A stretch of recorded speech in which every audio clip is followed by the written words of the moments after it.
షాప్లో ఉన్న శారీస్ అన్నీ బయటకి పంపించేసి ఖాళీగా ఉన్న షాప్ని మిమ్మల్ని నమ్మించడం కోసం పెట్రోల్ పోసి నా చేతే తగలబెట్టించింది సార్.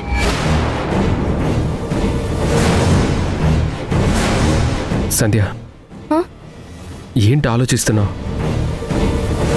మనసు ఎక్కడ పెట్టావు? ఏం జరిగింది? ఏం లేదండి. సరే, దేవుడికి దండం పెట్టుకో.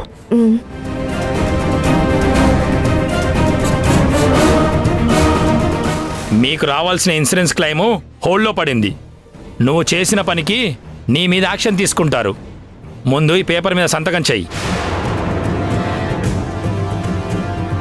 ఓం లంబోదరాయన మహాభం వికటాయన మహాభం విఘ్నరాజాయన మహాభం వినాయకాయన మహాభం ఫలం మనోర్థ ఫలం పుత్ర పౌత్ర ప్రవర్తనం యస్మాత్ తస్మాత్ శివం ఏస్యాదశాన్నింబ్రేచ్చమే ఫలదాన కల్పోక్త సకల ఫలాప్రాప్తిరస్తు. శతమానం భవతి శతాయు పురుష శతేంద్రియాయుష్యేవేంద్రియే ప్రతిష్టతి.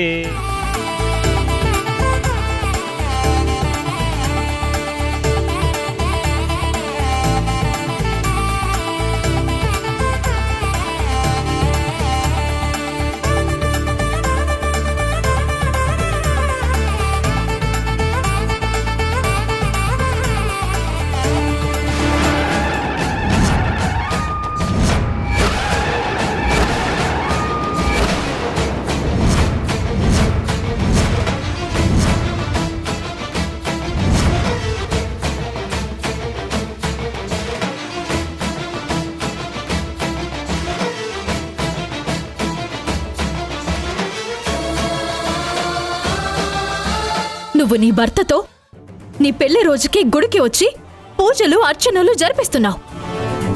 నువ్వు మాత్రమే సంతోషంగా ఉంటే సరిపోతుందా సంధ్య? వింధ్య, నువ్వు దయచేసి ఇక్కడ గొడవ చేయొద్దు. పెళ్లి రోజును కూడా మమ్మల్ని బాధ పెట్టద్దు. వెళ్ళిపో ఇక్కడి నుంచి. నేను మిమ్మల్ని బాధ పెట్టడం లేదు, మీరే నన్ను బాధ పెడుతున్నారు.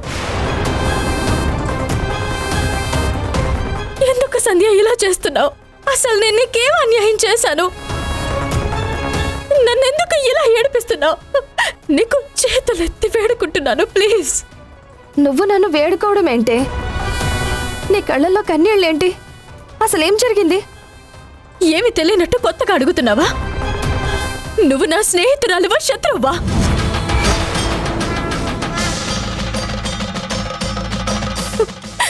నువ్వు నన్ను కావాలనే ఏడిపిస్తున్నావు కదూ. కావాలనే నా మీద పగ తీర్చుకోవడం కోసం ఇదంతా చేస్తున్నావు కదూ. అసలు నేను నీకేం అన్యాయం చేశాను? ఎందుకు నా మీద ఇలా పగబట్టావు? సంధ్య, అసలు ఈవిడితో మాట్లాడడానికి వీల్లేదు. ఈవిడ కన్నీళ్లు బాధలన్నీ నటన. పైగా ఏదో ఒక మాట మాట్లాడి మనల్ని బాధ పెడుతుంది. ఏమండి, ఒక్క నిమిషం ఆగండి. వింధ్య, నువ్వేం మాట్లాడుతున్నావో నీకైనా అర్థమవుతుందా? ఇంకా అర్థం కాకపోవడానికి ఏముంది? అసలు నిన్నటి నుంచి నా భర్త ఇంటికి రాలేదు.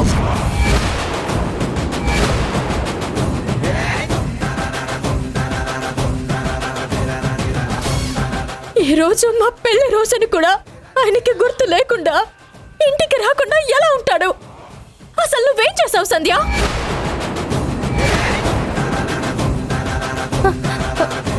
నీళ్లలో పడిన తర్వాత అక్కడి నుంచి నేను మా ఇంటికి వెళ్ళిపోయాను. ఆ తర్వాత నాకేం తెలీదు. రాజేష్ గారు మీ పెళ్లి రోజున నిన్ను వదిలేసి వెళ్ళిపోవడం ఏంటి? నువ్వొచ్చి నన్ను అడగడం ఏంటి? అసలేం మాట్లాడుతున్నావు? ప్లీజ్, నటించింది చాలు.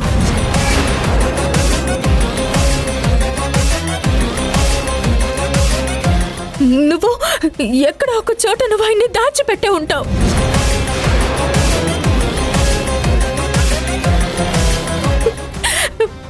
నాకు నీలాగే పెళ్లి రోజున భర్త ఆశీర్వాదం తీసుకోవాలి, భర్తతో పాటు గుడికి వెళ్ళాలి, పెళ్లి రోజున సంతోషంగా ఉండాలని ఎన్నో ఆశలుంటాయి కదా. నా ఆశలన్నీ నువ్వు ఆవిరి చేస్తున్నావు. ఈ ఒక్క రోజు నా భర్తని నాకివ్వు ప్లీజ్. వింధ్య, నువ్వేమీ మాట్లాడనంటూనే మాట్లాడాల్సినవన్నీ మాట్లాడేస్తున్నావు. నువ్వే ఉద్దేశంతో మాట్లాడుతున్నావో మాకు అర్థం అవుతుంది. ఒక్కరోజు నీ భర్త లేకుండా పోయాడని మమ్మల్ని అడుగుతున్నావేంటి? అంటే నీ ఉద్దేశం ఏంటి? అవును, మీకేదైతే అర్థమైందో అదే నా ఉద్దేశం.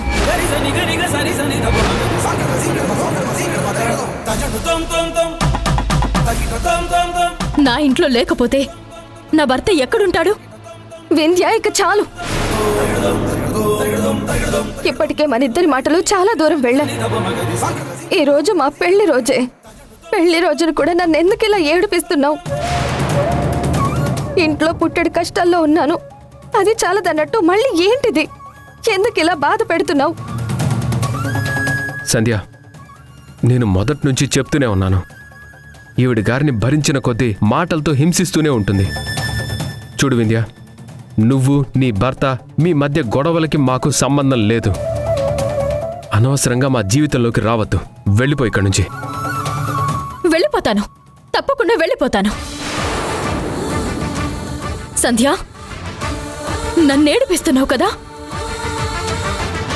నా కన్నీళ్లు నీకు శాపాలుగా మారతాయి. నా ఘోష నిన్ను ఖచ్చితంగా వెంటాడుతూనే ఉంటుంది. ఇక చాలు. శాపనార్థాలు పెట్టింది చాలు. నన్ను ఏడిపించింది చాలు. చేయాల్సిందంతా చేసి నన్నెంత బాధ పెట్టాలో అంత బాధ పెట్టి నా కుటుంబాన్ని కూడా రోడ్డు మీదకి తీసుకొచ్చావు. ఇదంతా చాలదన్నట్టు ఎందుకే ఇంకా ఇంకా దిగజారుతావు? ఈరోజు నా పెళ్లి రోజే కాదు, నీ పెళ్లి రోజు కూడా. నాతో పాటు నువ్వు కూడా సంతోషంగా ఉండాలని కోరుకుంటాను. కానీ నువ్వు మాత్రం ఏదేదో ఊహించుకొని నీ భర్త కనిపించకపోతే నా మీద నిందలేస్తున్నావు. ఇది అన్యాయమే. దేవుళ్ళంటి భర్తని అనుమానించి సోటిపోటి మాటలతో బాధ పెట్టి ఇంటికి రాకుండా ఎక్కడున్నాడో తెలియని పరిస్థితికి తీసుకొచ్చావు. అది చాలదన్నట్టు ఏం జరిగినా సంధ్య, శ్రీకర్ ఇదేనా? ఇంకా నా కోపిక లేదు వింధ్య. ఈరోజు నేను కుటుంబంతో సంతోషంగా ఉండాలని ఎలా కోరుకున్నానో అలాగే నువ్వు నీ కుటుంబంతో ఎంతో సంతోషంగా ఉండాలని ఆ దేవుణ్ణి మొక్కుకున్నాను. చూడు, నువ్వంటున్న ప్రతి మాటని వింటున్నానని, నువ్వేస్తున్న ప్రతి నింద నేను భరిస్తూనే ఉన్నానని, నీ ఇష్టం వచ్చినట్టు మాట్లాడితే పడ్డానికి, నువ్వు వేసిన నిందల్ని భరించటానికి నేను సిద్ధంగా లేను. దయచేసి ఇక్కడి నుంచి వెళ్ళిపో. అనవసరంగా పెళ్లి రోజున నాతో మాటలు పడకు. ఏమండి, ఇంక మాటలు అనవసరం, రండి. చేసిందంతా మీరు చేసి పైనుంచి నన్ను మాటలు అంటున్నారు. నిన్ననగా వెళ్ళిన నా భర్త ఇంటికి రాకుండా, సంధ్య దగ్గరికి వెళ్లకుండా ఎక్కడికి వెళ్తాడు? లేదు, సంధ్య ఏదో అబద్ధం చెప్తుంది. ఆయన ఎక్కడున్నాడో సంధ్యకి ఖచ్చితంగా తెలిసే ఉంటుంది. నా స్నేహితురాలు అంటూనే సంధ్య నన్నెందుకు ఇలా ఏడిపిస్తుంది? నా భర్త ఎక్కడున్నాడో నేను ఎలా తెలుసుకోవాలి అసలు?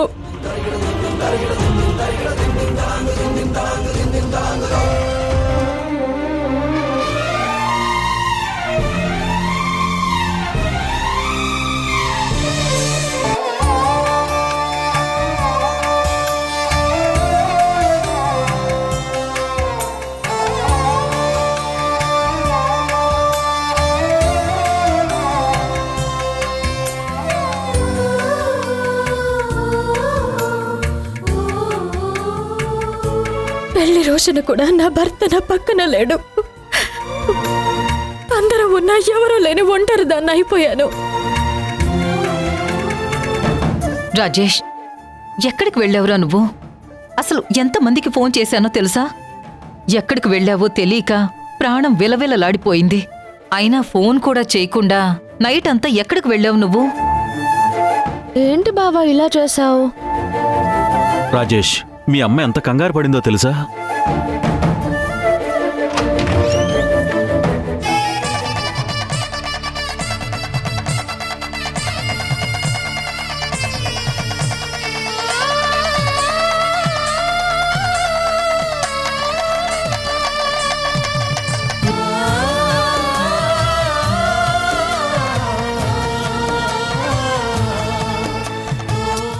పాపం బావా, నీకోసం పిచ్చి దానిలా ఉదయం నుంచి అసలు ఏం తినకుండా ఊరంతా తిరిగేసి వస్తుంది. నీకోసం పాపం వెతకని చోటంటూ లేదు. నీకు ఫోన్లు చేసి చేసి విసిగిపోయి ఎలా తయారైందో నువ్వే చూడు. ఎందుకు బావా ఆడవాళ్ల మనసుతో నువ్వు ఇలా ఆడుకుంటావు?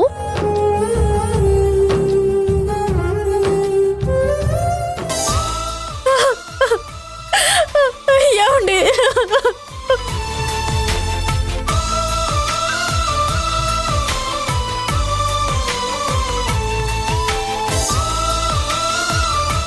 అసలు ఇంత కోపం ఎందుకండి? ఇవాళ మన పెళ్లి రోజండి, కనీసం మీరు ఫోన్ కూడా చేయలేదు. నన్ను వదిలేసి వెళ్ళిపోయారు. మీకోసం నేను ఎంత వెతికానో తెలుసా? ఎందుకండి ఇలా చేస్తున్నారు? మీకు నా మీద కోపం ఉంటే తిట్టండి, కొట్టండి, కానీ ఇలా మాత్రం శిక్షించకండి. నాకున్నది మీరేనండి. నేను మీకోసమే బ్రతుకుతున్నాను. నాకే కష్టం వచ్చినా, మంచైనా చెడైనా మా అమ్మ నాన్నలకి నేను ఎప్పుడు ఫోన్ చేయలేదు. ఆ రోజున మీరు నన్ను పుట్టింటికి వెళ్ళిపోమని చెప్పినా సరే మీకోసమే ఆగిపోయాను.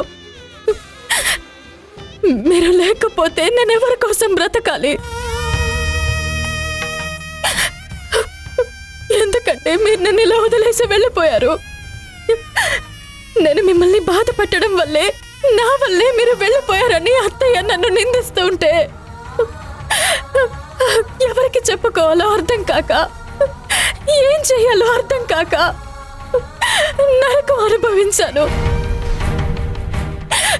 ప్లీజ్ అండి, మీకు చేతులెత్తి వేడుకుంటాను, ఇంకెప్పుడు ఇలా చేయకండి.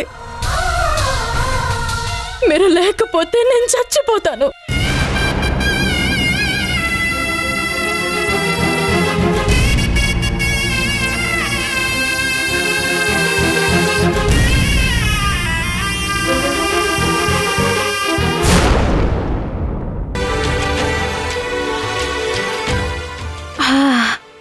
అమ్మా, పాయసం స్మెల్ వీధి చివరి దాకా వస్తుంది.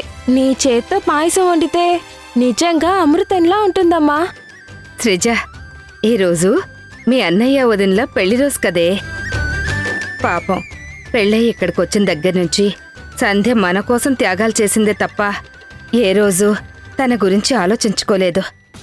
అంతో ఇంతో నా కోడలికి ఇలాంటి పాయసాలు, ఆప్యాయతలు తప్ప నేనేమివ్వగలను? పెళ్ళైన దగ్గర నుంచి ప్రతి సంవత్సరం నేను ఆ దేవుణ్ణి కోరుకుంటూనే ఉన్నాను. వచ్చే పెళ్లి రోజుకైనా నా కొడుకు కోడలు ఆనందంగా ఉండాలి, నా కోడలికి ఏ సమస్యలు ఉండకూడదు అని. కానీ ఆ దేవుడు ప్రతి సంవత్సరం నా మాటని ఎందుకు ఆలకించట్లేదో ఏమో. అసలు ఈ సమస్యలు తీరేదెప్పుడు? నా కోడలి మొహంలో ఆనందం చూసేదెప్పుడు?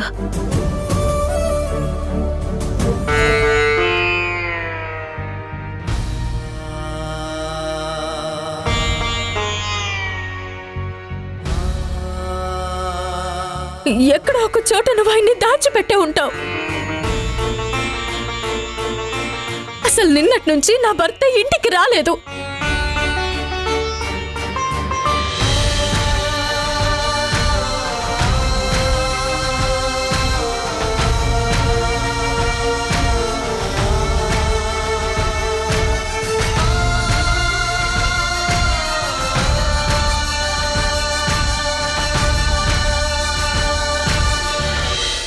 అమ్మా, అన్నయ్య వాళ్ళు వచ్చారు.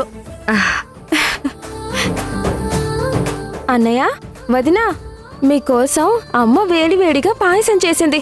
చూడండి ఎంత కమ్మటి వాసన వస్తుందో.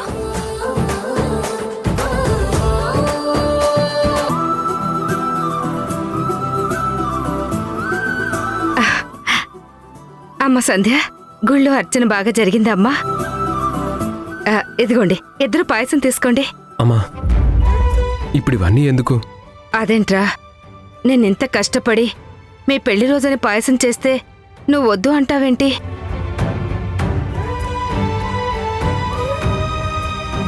ఇది తప్ప నేను మీకేమిచ్చుకోగలనరా? అయ్యో అదేం లేదమ్మా, నువ్వేం బాధపడకు. ప్రత్యేకించి ఈరోజు పాయసం ఎందుకని అంటున్నాను.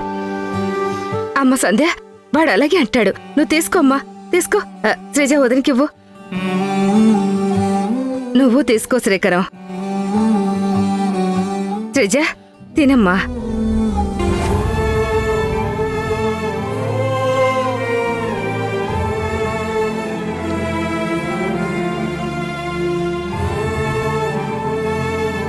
ఏంటమ్మా అలా డల్గా ఉన్నావేంటి? పెళ్లి రోజైనా పుట్టినరోజైనా ఒక పండుగతో సమానం. ఇలాంటి పండుగ రోజున సంతోషంగా ఉండాలి కదా. అయినా మీరిద్దరూ ఆనందంగా గుడికి వెళ్ళి ఇలా బాధతో వచ్చారేంటి?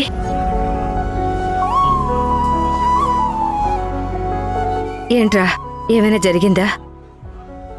అదేం లేదమ్మా, నువ్వేం ఆలోచించొద్దు. మేం మామూలుగానే ఉన్నాం. అమ్మ సంధ్య, ఏమీ దాచట్లేదు కదా?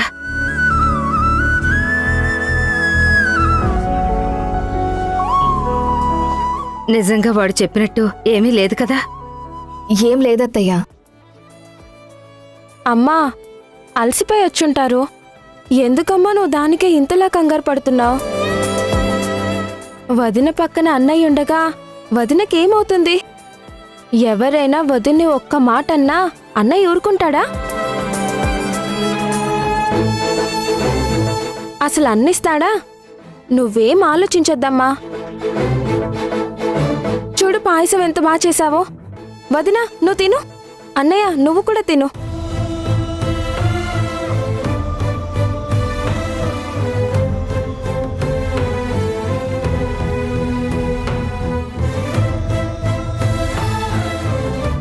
వదినా, చాలా బాగుంది కదూ? చాలా బాగుంది. శ్రీజ, వంటగదిలో ఎక్కడ వస్తువులు అక్కడే ఉన్నాయి. నాకు కాస్త సాయం చేద్దురా అమ్మా. సరే అమ్మా.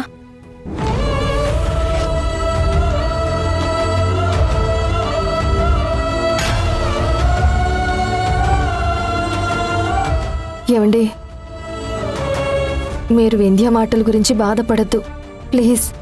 ఎన్నాళ్ళు సంధ్య, ఇలా ఎన్నాళ్ళు పడాలి నిందలు?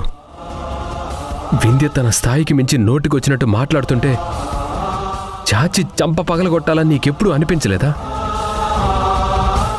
నీకు రాజేష్కి తప్పుడు సంబంధం కలిపి నీ మీద నింద వేసినప్పుడు ఛీ, నువ్వు మనిషివేనా, ఏం ఆలోచిస్తున్నావని గట్టిగా ఎప్పుడు అరవాలనిపించలేదా? ఇప్పుడు కూడా ఇలా వింధ్య వింధ్య వింధ్య అని ఇలా ఎందుకు ఆలోచిస్తున్నావు? ఆ వింధ్య నీకేమిచ్చింది? తను నీకు కేవలం స్నేహితురాలు. మీ మధ్య స్నేహబంధం ఉందని నువ్వు ఒక్కదానివి ఫీల్ అయితే సరిపోతుందా? తను కూడా ఫీల్ అవ్వాలి కదా. అసలు ఎన్ని మాటలని నిన్ను ఏడిపిస్తున్న వింధ్యతో ఇంకా నీకు స్నేహం ఏంటి? కట్టుకున్న భర్తని నేను ఫీల్ అవుతున్నాను. ఈరోజు మన పెళ్లి రోజు. గుడికెళ్ళి వస్తుంటే నిన్ను పట్టుకొని నా భర్తని ఎక్కడ దాచావని అడుగుతుంది. ఛ, ఏంటి సంధ్య? నా ముందే నా భార్యని ఇలా అంటుంటే ఎంత అవమానంగా ఉంటుంది. నేనెలా మౌనంగా ఉండాలి? వద్దు సంధ్య, ఇక చాలు, నేను భరించలేను. నువ్వు వింధ్యని మర్చిపో.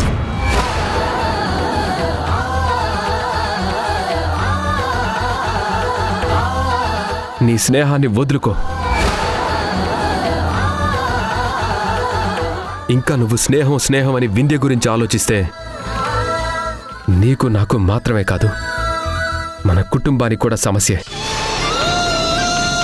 ఏదో ఒకరోజు నా చెల్లికి కూడా ఒక మంచి సంబంధాన్ని చూసి పెళ్లి చెయ్యాలి. అప్పుడు కూడా ఈ వింధ్య ప్రచారం చేసే మాటల వల్ల మన శ్రీజకి సమస్య వస్తుంది. నీ స్నేహం మంచి చేయకపోయినా పర్వాలేదు, కానీ చెడు మాత్రం చేయకూడదు. తన ప్రచారం ఆ నోట ఈ నోట చేరి ఊరంతా తప్పుగా ఊహించుకుంటారు.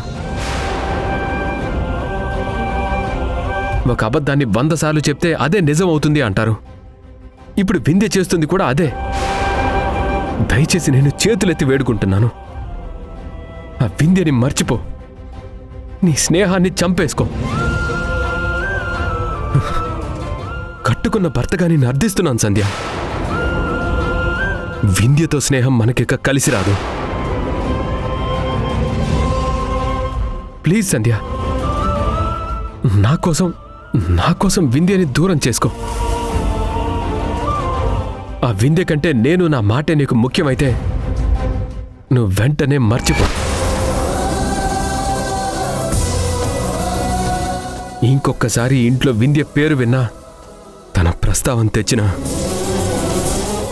నేను నీకు దూరం అయిపోతాను. ఆలోచించుకో.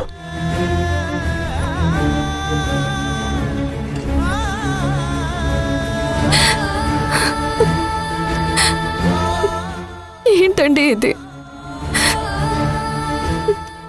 ఎందుకు మీరు కూడా నన్ను బాధ పెడుతున్నారు? అందరూ కలిసి నన్ను ఒంటరి దాన్ని చేస్తున్నారు కదా. వింధ్య ఎలాగో నన్ను అర్థం చేసుకోదు. కనీసం మీరైనా అర్థం చేసుకుంటారు అనుకుంటే ఎలా మాట్లాడుతున్నారు? మిమ్మల్ని వదిలేసి బ్రతకగలనా? వింధ్యను వదిలేసి బ్రతకగలనా? అన్నీ తెలుసు కూడా ఎందుకు ఇలా?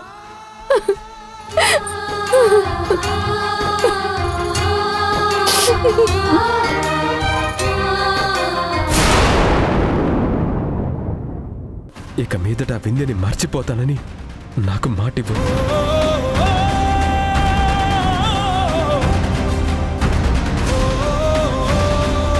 మాంగళ్యం కావాలో స్నేహం కావాలో ఆలోచించుకో.